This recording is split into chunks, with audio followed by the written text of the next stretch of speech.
Lesson 32, Harold's Heaven by Ian Bond. El Cielo de Harold, Harold Lopez. Harold Lopez wasn't happy in heaven, and he didn't want to be there. He had died 6 months ago, and all his life they had told him that heaven would be like paradise. His heaven was exactly like paradise because everything was perfect. Harold had eaten all the best food, he had been to the best parties, and he had met lots of fantastic dead people. He had met film stars and singers like Elvis Presley and famous politicians like Kennedy and Churchill, but Harold wasn't happy. What was wrong with Harold? Why was he so unhappy? He had booked an appointment with the doctor because he didn't know what to do about this situation. The doctor was very surprised to see Harold because in the 3,000 years he had worked as the doctor, he had never seen a patient. This was the first time someone in heaven had a problem. Normally, he was playing golf and sitting in a bar drinking martinis, so this was a very unusual day for him. Harold sat outside the doctor's office trying to think what he was going to say. He was in heaven. He was in paradise and everything was perfect, but he wasn't happy. How can you explain this to someone? He was not depressed and he wasn't sick and he didn't have any pains, but something wasn't right about Harold and he needed to discover the problem. Finally, the doctor opened the door and asked Harold to go inside. He sat down opposite the doctor and started telling him all the things he had done. Yes, he had been to the Pavarotti concerts beside the lake. Yes, he had taken the balloon flight over the top of the highest mountain in heaven. Yes, he had been swimming with the dolphins, and he had seen the flying whales. Yes, he had made love to Marilyn Monroe twice. And yes, he had enjoyed all of those things. So why are you unhappy? Asked the doctor. Harold was nervous and started to move in his chair, and the doctor told him to relax.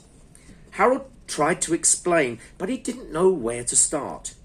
Every time he began, he realized that he was saying that everything was perfect. Every time that he said that everything was perfect, the doctor asked him what the problem was.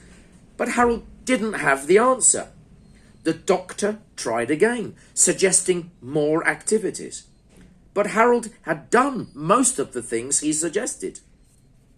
The doctor looked at his watch and said, "I'm sorry, Harold, we have to finish this appointment soon. I'm playing golf with President George Bush in 15 minutes, and I don't want to be late. I don't want any problems." Harold looked up quickly and shouted, "I do!" And the doctor jumped with surprise. Harold stood up again and shouted, "I do! I do!" And the doctor didn't know what to do. After 3,000 years, he was a bit rusty. Harold was dancing around the room now, shouting and laughing and repeating, "I do! I do!" And finally, the doctor made him stop for 2 seconds. Harold looked at the doctor and said, "That's it. That's the answer. You said that you don't want any problems, but I do. I want problems. I had problems all my life. My life was one big, long problem. I only know how to live my life when I have problems. I need problems. That's the answer. My problem is that I have no problems. I need problems." The doctor was very confused and also very late for his game of golf with George Bush, so he wished Harold good luck and left the office. Harold sat in the chair, thinking for 10 minutes, sometimes smiling, as he thought and worked on his plan to be happy. He had a plan, but it was a crazy plan, and he wasn't sure if it would work. Harold realized that all those problems he had when he was alive were part of his life. He wanted his old life full of problems again. He didn't want the perfect world they offered him in heaven. That afternoon, Harold called the flying school and booked a lesson at 8:30. Harold had always wanted to learn to fly, and he decided that this would be his new hobby. The airport was 5 kilometers from his house, and there was a train every 20 minutes. Harold set his alarm for 7:45, and he would have just 45 minutes to wake up, get dressed, have breakfast, get to the train station, wait for the train, and then travel 5 kilometers to the airport. He was sure that he would have problems getting to the lesson on time with that schedule. The next morning, Harold's alarm sounded at 7:45, and Harold decided there was no hurry. He looked at the ceiling in his bedroom for 5 minutes before getting up and going to the bathroom. Harold started thinking about the flying lessons and realized that yes, he did want to arrive on time for the lesson, so he started to move faster. He brushed his teeth and quickly ate some toast and drank some orange juice. He left his house at 8 o'clock and ran to the train station.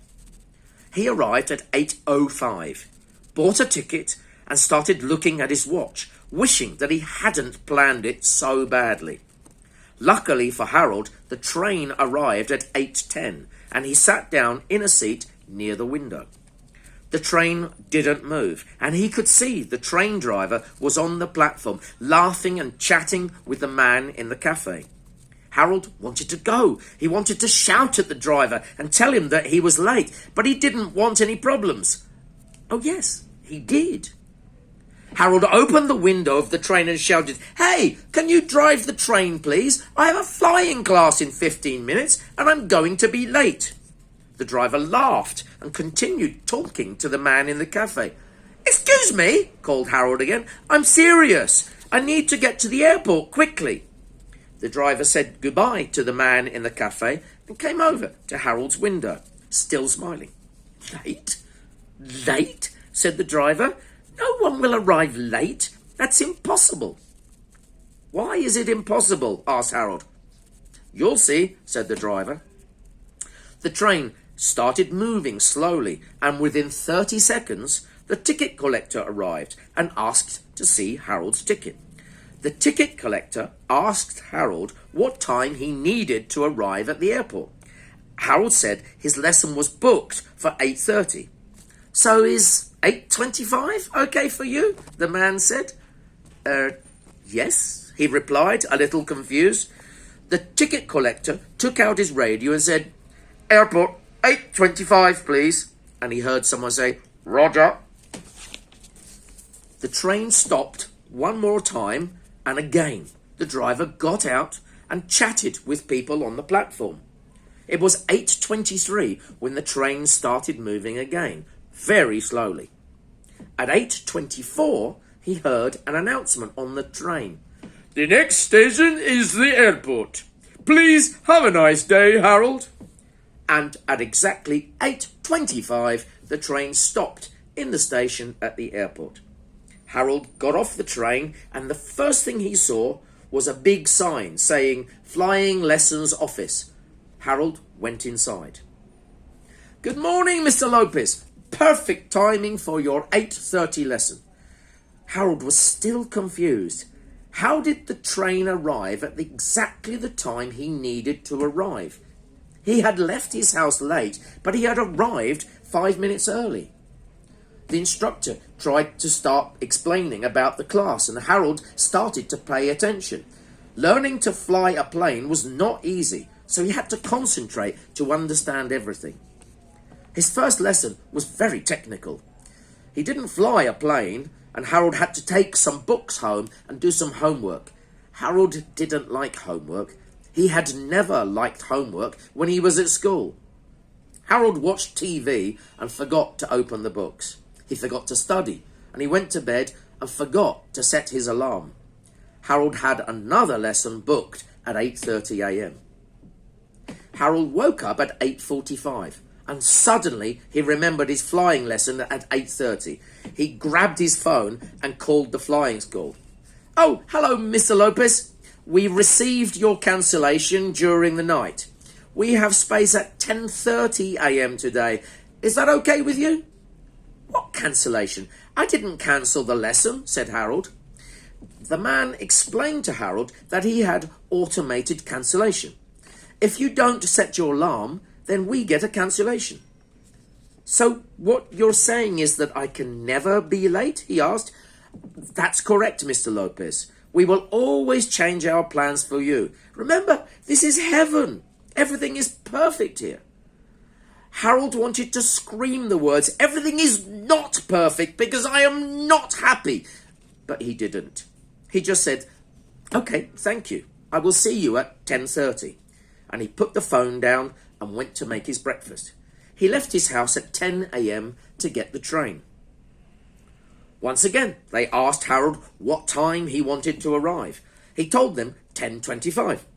And the train arrived at exactly 10:25. Harold went into the classroom and suddenly remembered his homework. Oh, I'm sorry. I forgot to do my homework last night. I didn't study. The man smiled and said, don't worry, Harold. You are on automated learning. When you forget to do your homework, we send the information to you when you are asleep. You know everything now. It was true. Harold sat in the airplane and he knew all the instruments and he knew what to do. He had learned everything while he was asleep. The instructor showed him how to do the pre-flight checks and how to inspect the airplane for physical problems. Harold sat behind the controls and started the engine for the first time. He was nervous as the engine went faster and faster, and then the airplane started to move. Harold was really excited now.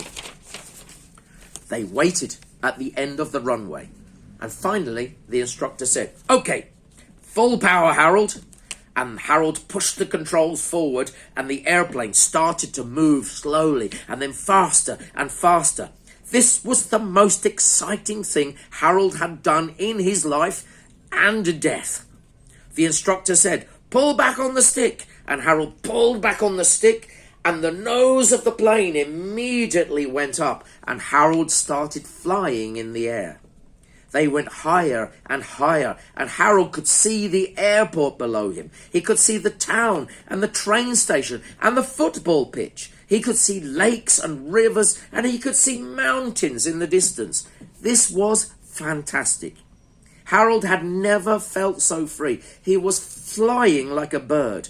How are you doing, Harold? Asked the instructor. This is amazing, was the reply from Harold.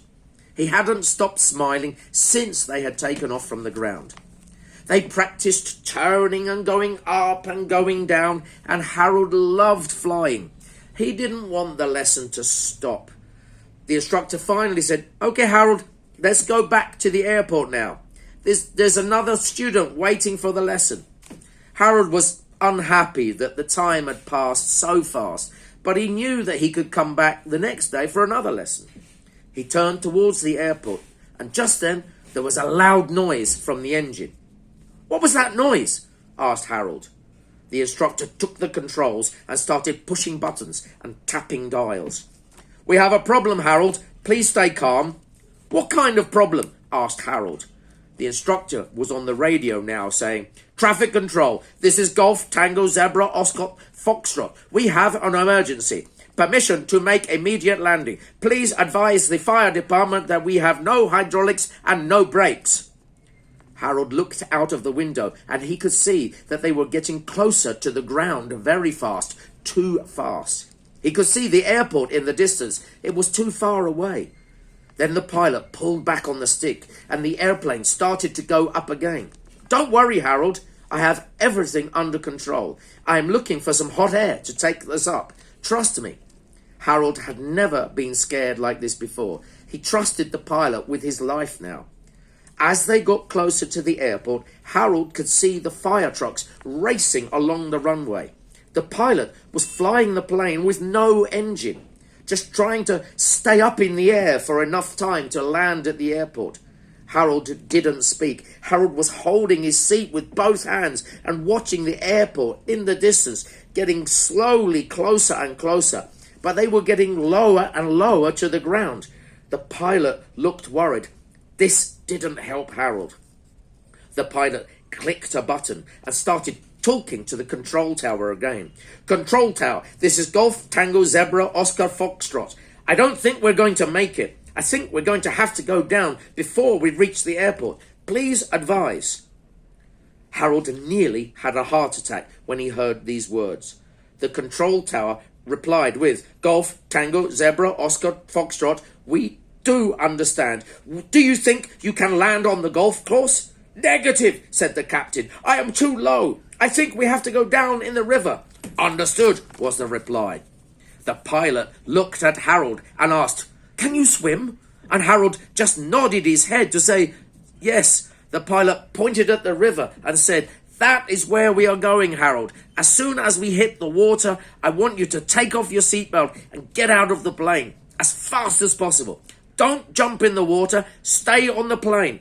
Wait for help. Don't wait for me. Just go. Do you understand? Harold just nodded again. The pilot insisted. Harold said, Yes. The last 500 meters went so fast. It seemed like they were going too fast. The water got closer and closer, and just as they were going to land, the pilot pulled on the stick and the nose lifted and the body of the plane hit the water with a huge noise. The sound of metal and water was tremendous, and Harold couldn't see anything out of the windows. Suddenly, everything was quiet, and Harold heard, Out! Out! Out! And in 2 seconds, he was out of his seat trying to get the door open. The door wouldn't open. Harold pulled and pulled, but nothing happened until the pilot arrived, and the two of them opened the door, and they quickly climbed onto the wing. They could hear sirens in the distance. Help was coming. They were safe. Harold was so happy to be alive, he wanted to cry.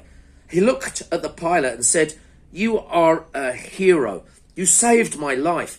I can never thank you enough. The pilot smiled and said, You're welcome, Harold. You wanted problems, and I hope we gave you enough problems today. Harold's mouth opened with surprise. You mean all of this was just to give me some problems? Are you crazy? We nearly died. The pilot laughed and said, Harold, where are we? You can't die. You're in heaven. You're already dead. You cannot die again. Harold put his head in his hands. He had been tricked. This was all a big game just to make Harold happy. He looked at the pilot again and said, Thank you. I think I will find a new hobby for tomorrow. The pilot smiled and said, I understand, Harold. Why don't you try shark fishing tomorrow? Remember to subscribe. If you subscribe, you can see all of my videos on The English Cafe Club. Busca The English Cafe Club, all videos, para ver todos los videos que he hecho durante 10 años. Muchas gracias. Hasta pronto.